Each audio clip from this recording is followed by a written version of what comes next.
Information discussed in this podcast may be sensitive in nature to some listeners. Listener discretion is advised.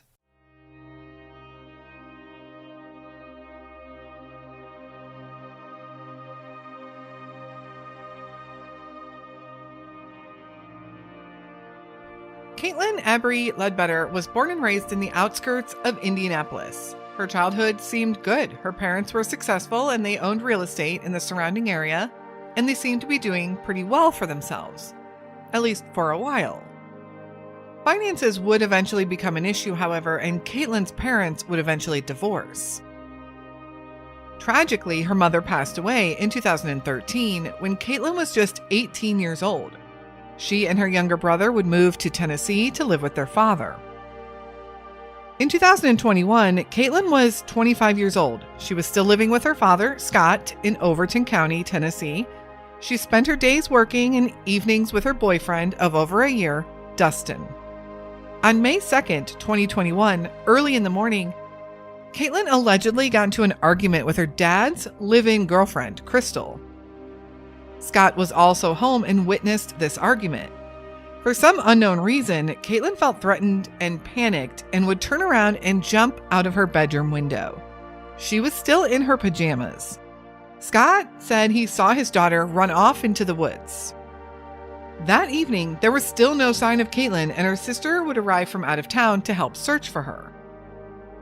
By the following morning, there was still no signs of Kaitlyn.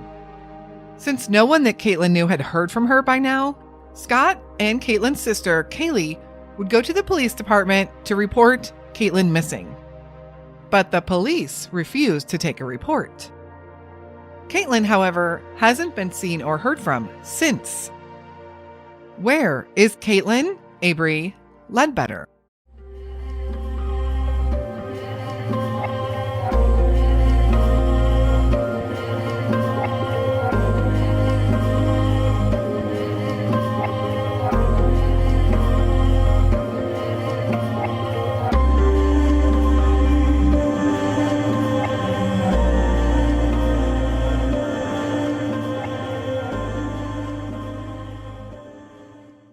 Hello, and welcome back to the Where Are They podcast and another unsolved missing persons case.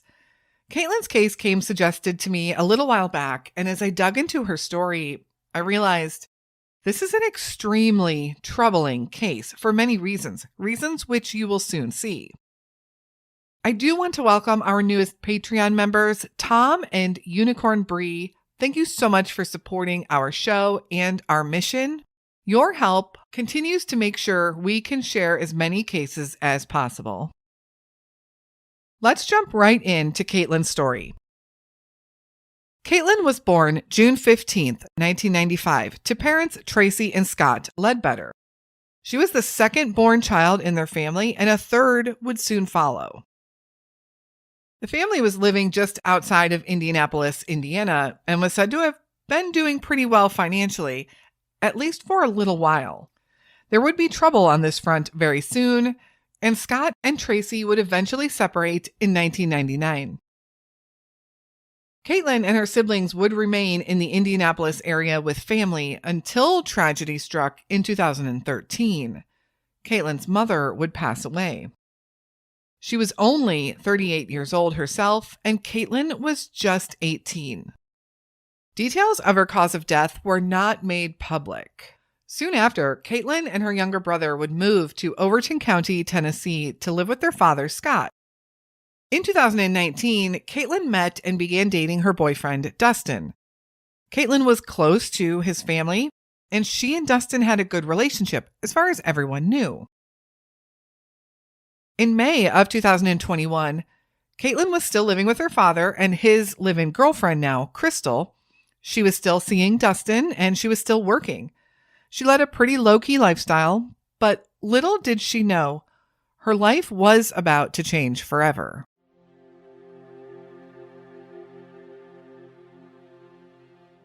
The Disappearance. The morning of May 2nd, 2021 started quite aggressively in the Ledbetter household, for reasons we aren't quite sure why. Kaitlyn and Crystal got into a heated argument. There has never been a very good, consistent explanation for this argument. The two most reported reasons were that Crystal and Scott were upset that Kaitlyn's boyfriend had been staying over. But others will refute that story and say that that was never an issue with Crystal and Scott. Another reason that has been reported for the fight was something involving their dog. Kaitlyn had the dog in her room, and allegedly Scott kicked the door open, causing Kaitlyn to panic. Regardless of why, it was stated that Kaitlyn at 5:30 in the morning, amid this fight, opened her bedroom window, jumped out, and ran off into the woods. She was in her pajamas, which included a crop top t-shirt and shorts, and she was barefoot, and she did not grab any belongings to take with her, including her phone. But we'll talk about that one in a minute. Kaitlyn simply just took off running. At 7:00 a.m., a family member said they received a text message from her, but it was oddly worded and they couldn't be sure that it even came from Kaitlyn. In fact, they started to believe that it hadn't because it was just so unlike her.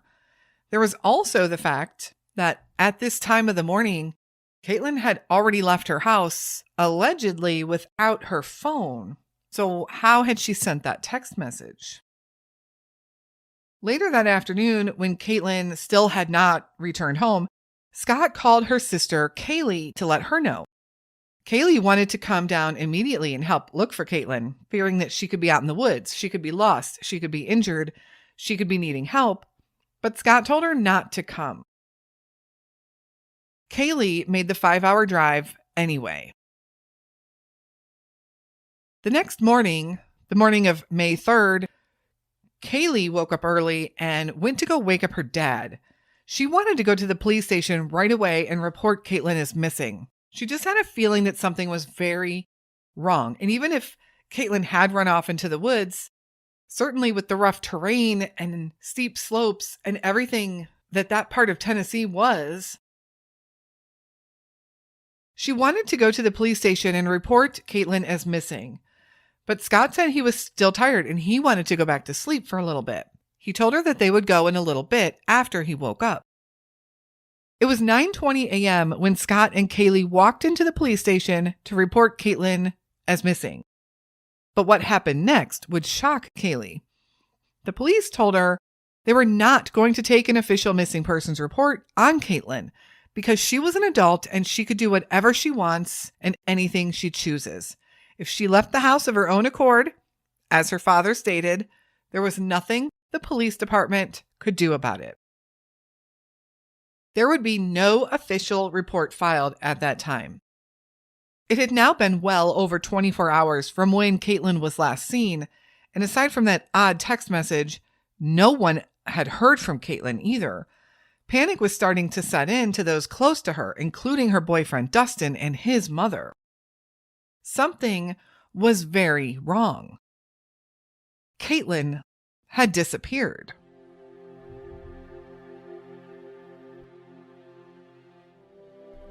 The search.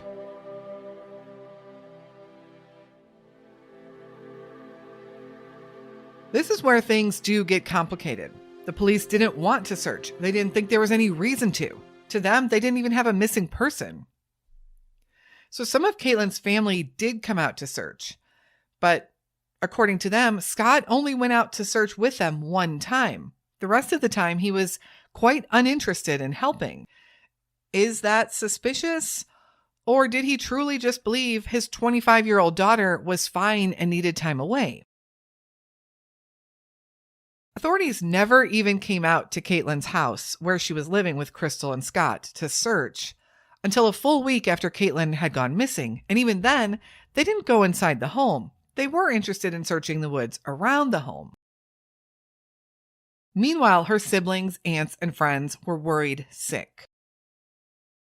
When a family member did come forward and said that they received that text message from Kaitlyn at 7 a.m., although there was no clarification on how she even had her phone at 7 a.m. if she left without it an hour and a half prior, This made law enforcement believe that Kaitlyn was not in the woods, as she wouldn't have had cell service out there.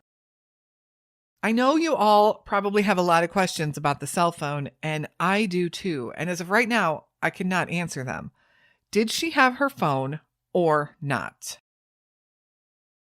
A week after Kaitlyn disappeared, law enforcement did bring out search dogs to the Ledbetter property, and these search dogs tracked Kaitlyn's scent from the home to the road where the scent stopped.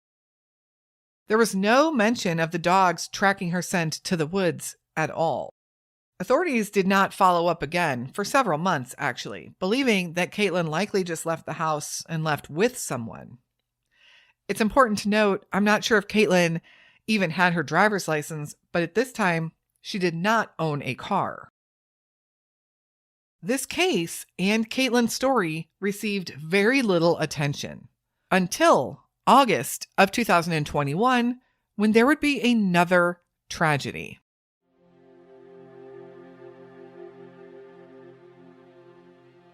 The fire.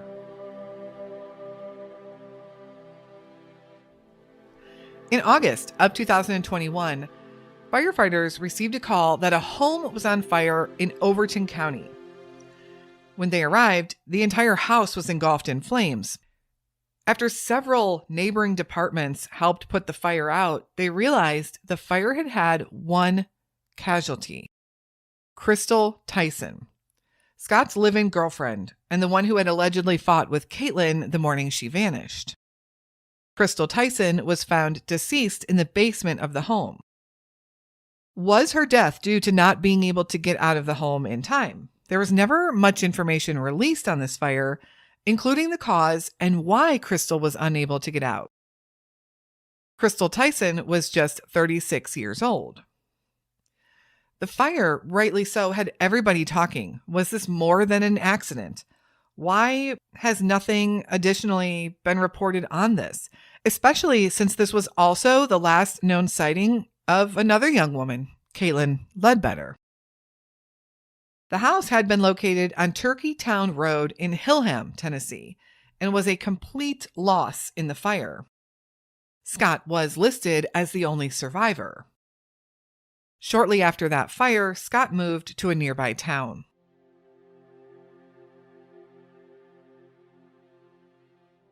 Overton County, Tennessee.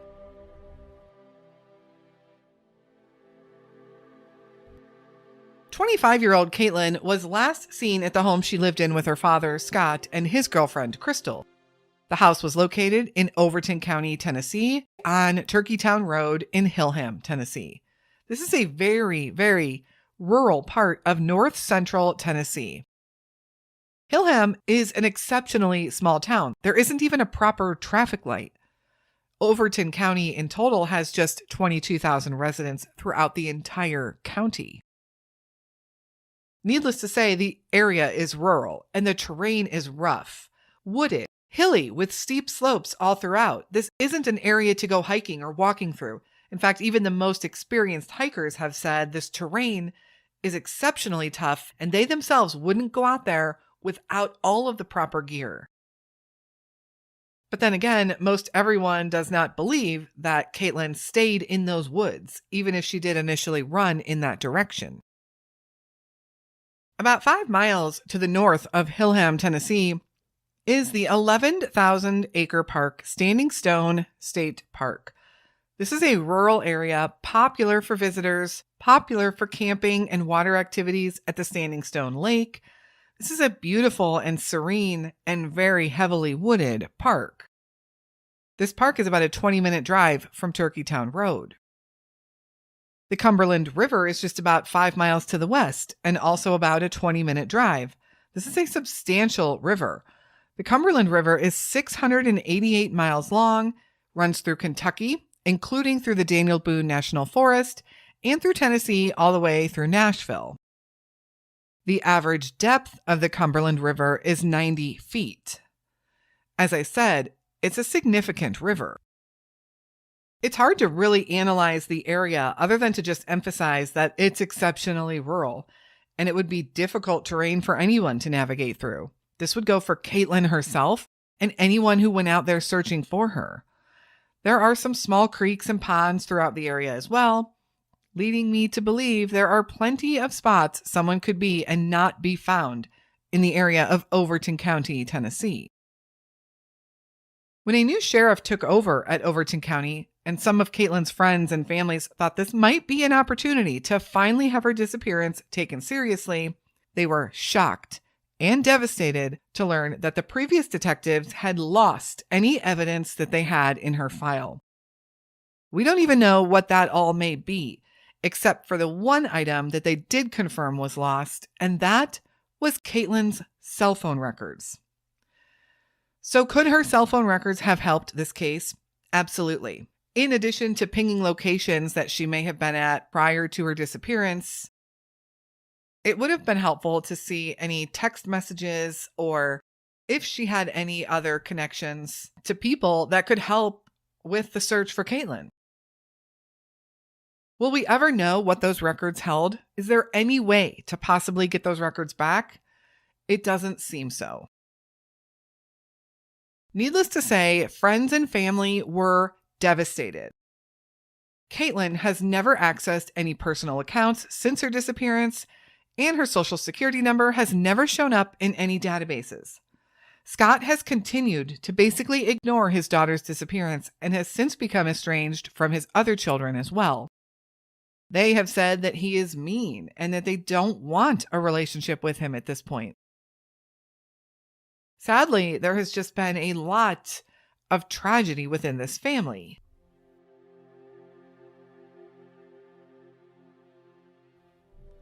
The questions.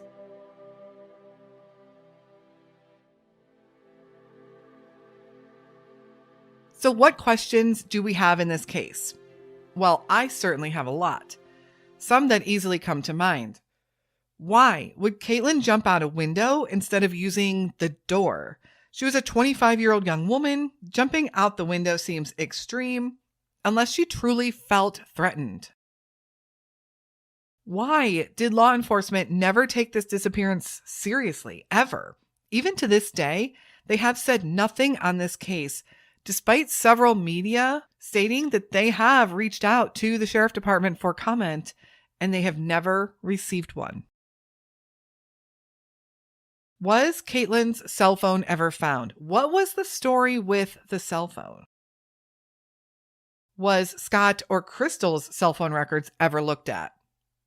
They were the last known people to see Kaitlyn, to be with Kaitlyn. Could their stories be verified? Were they even checked? Were Scott or Crystal ever questioned? Was the cause of that fire in August of 2021 ever investigated? And if so, what was learned? Nothing was ever publicly stated. What else do we know about Crystal? What does her family think about all of this? Has any of her family ever spoken out? What was Scott's statement on the fire? Again, he was listed as a survivor, so he must have been home when the fire began. So what do you think happened to 25-year-old Kaitlyn Ledbetter? Kaitlyn is described as a Caucasian woman standing 5'2" tall and weighing around 160 pounds when she was last seen in May of 2021. She was 25 years old then and would today be 28. At the time she vanished, Kaitlyn had longer blonde hair. She also has blue eyes and has several tattoos, including musical notes and a feather on her forearm.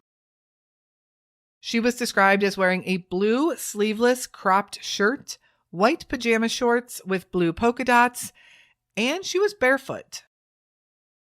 She was certainly not prepared to navigate the heavily wooded areas of Overton County, Tennessee.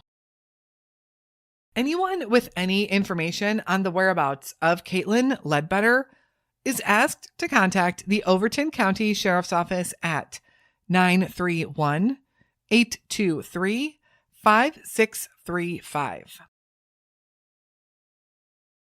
This case really needs pushed in the media, especially to help it get the attention of law enforcement.